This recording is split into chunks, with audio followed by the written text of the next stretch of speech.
I've been getting quite a few questions asking what brand mirrors I have. These are from Seismic. I only utilize the mirror and the bolt portion of it.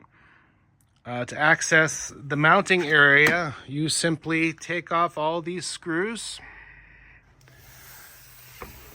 This you do not need to take off. It'll fold out.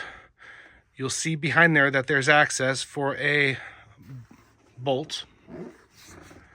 You drill one hole here on each side. It's very simple.